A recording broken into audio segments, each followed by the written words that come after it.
Oče, blagoslovi. Bože i Gospode svega i o Mati Gospoda i Boga i spasa našega Isusa Hrista, hvalama opevana. Neka bude ovo delatno i stvarno nama i onima koji su iza nas do kraja ovoga sveta, časnim molitvama vašega ugodnika, našeg oca i ktitora Simeona. Pazimo na rečeno, jer ćemo početi sa onim što je bolja. Bolje je nama od časa kada se svetlost prostire.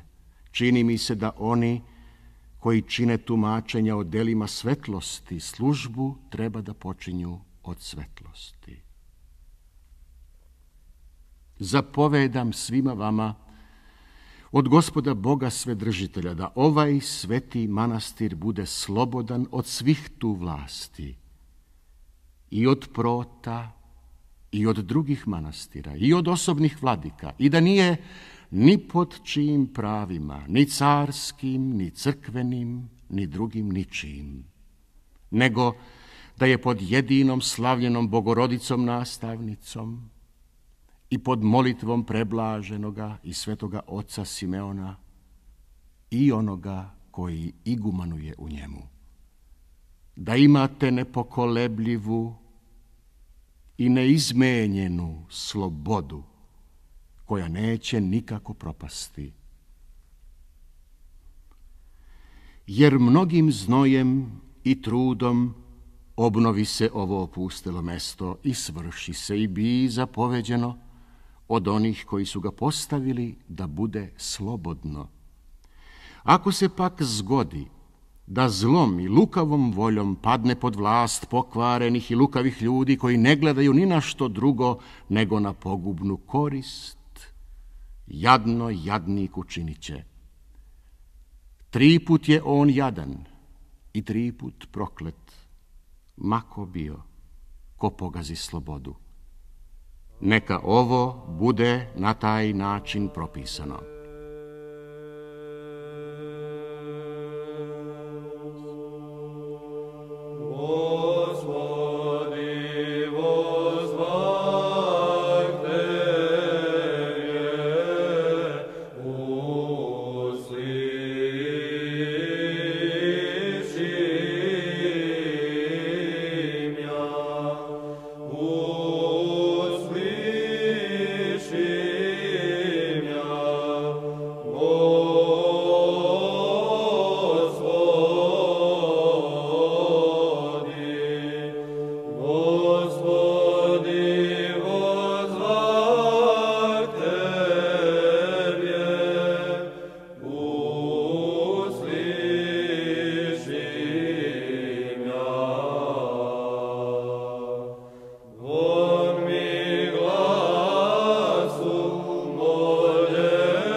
Ti igumane i sva bratija treba da izaberete po vašoj vrlini podobna i da postavljate u ikonomstvo. I tako da u Gospodu neizmenjeno i nepokolebljivo dobro prebiva, čuvajući i upravljajući svaku stvar. Ako li što god nepažnjom propadne, makar i od malih stvari, to će biti ispitivani u dan ispita i za malu stvar koju pogubiše u svojoj lenosti. Jer apostol kaže, svaki koji čini rabotu sa usrdnošću primit će nagradu otplate prema trudu. I opet, proklet je čovek koji čini rabotu sa lenošću. Ovo slušajući treba od zla bežati i više se ka dobru podvizavati. Ako ga vreme obliči kao nesposobna i nekorisna, kao lena u službi i neplodna, ili da daje svojim rođacima, ili od manastira krade, ili razvraća bratiju van ukazanoga ustava, ili odriče mudre zapovesti igumanove, ili pripoveda neku manastirsku tajnu, ili ruši što u ustavu i postavlja svoju volju, i ako prebiva u nekojima od ovih stvari, ne ostavlja se njih, nego ih još više drži, to bio iguman, bio ikonom, vi zajedno savećajte i ujedno odlučite ono što je bolje. I tada skinite onoga nepodobnoga sa vašega zastupstva i uvedite onoga koga ste vi izabrali. Neka vam je i ovo znano. Ako bilo iguman, bilo ikonom što steče živeći u manastiru i rekne ovo je moje, zapovedam da tako ne bude, nego svakom dovoljno trebovanje da bude od manastira. Ne ustremite se zato u borbe radeći po svojoj volji, nego u zajedničkom mišljenju i umovanju izaberite izabranoga. A ako se stečete u jednu saglasnost i volju, neka vam se ne protivi iguman, a gredući za vama, još ću čuvati vašu saglasnu volju i jednu odluku. Ako nećete da poslušate moje dobre pouke na vašu korist, izaberite sebi drugoga vođu, koji će ići po vašoj volji i vama se pokoravati, a ne vi njemu.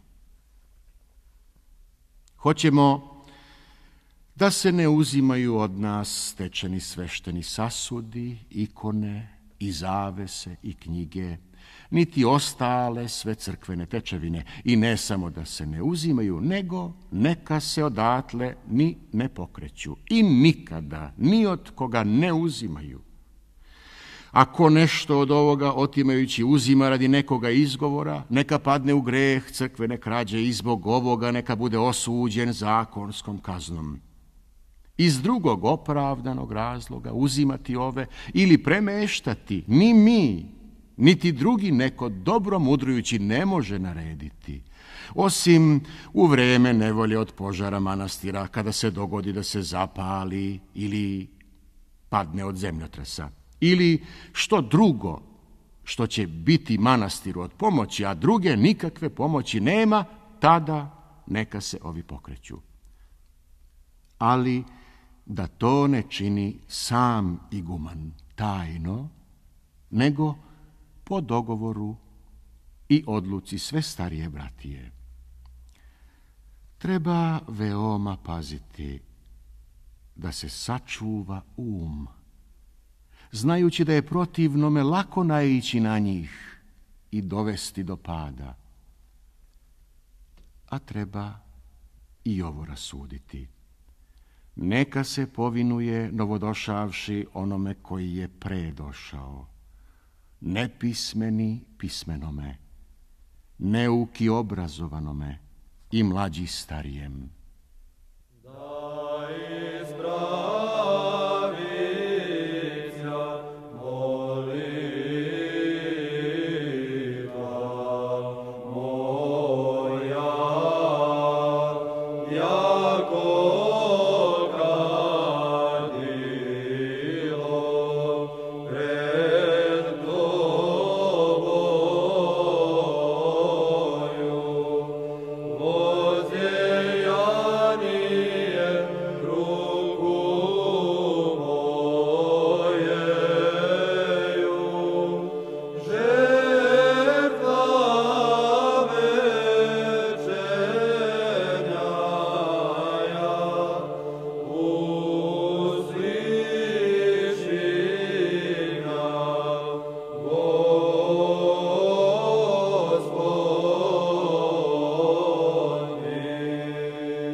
Zapovedamo da se za bolne izabere ćelija koja ima oblik bolnice i da se postave postelje bolnima za ležanje i odmor i da im se daje bolničar, da ih dvori u svemu. Ako li mojim gresima mnogi padnu u bolest, neka im se dadu i 2 bolničara, velika arula, to jest ognjište od medi skovano i prenosivo, na kome će se topiti ukrop za bolne i drugo što im je na utehu, po mogućstvu za jelo i piće i druge potrebe. A iguman svagda, ne retko, neka dolazi u bolnicu i neka od sveg srca posećuje bratiju i neka donosi svakome potrebno. A bratija naša bolesna neka se, uzdajući se u ovo, ne raspuste tražeći nešto suvišno i što nikada nisu ni čuli, ni vidjeli, ni okusili, već neka se uzdrže i budu skromni, zadovoljni samo onim čemu je vreme i što je moguće manastiru doneti. To da im se donese. Ako im i služite zapovesti radi koju smo zapovedili, ipak ne dozvoljavamo da izvoljevaju. Neka ovako bude. A hoću vašoj ljubavi i ovo da izrečem, pa šta više i u zapovest da dodam. Jer ostadoh u manastiru dokle ne sabrah vaše u Gospodu ljubljeno stado. I izišavši načinih sebi stan koji će biti 2 ili 3. I crkvicu podigoh, posvećenu svetom i prepodobnom pustinožitelju ocu Savi, čije ime i ja nedostojni imam. I načinih ovaj ustavac kako treba da se vladaju oni koji hoće da žive u ovoj ćelici.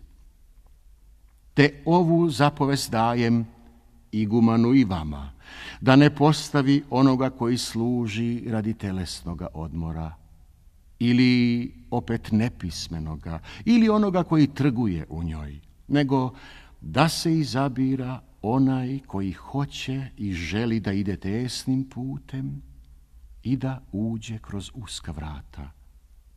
Poslati treba na ovo mesto onoga koga vidite da želi i ljubi gornji spis, bio on star ili mlad, takav će se naći među vama.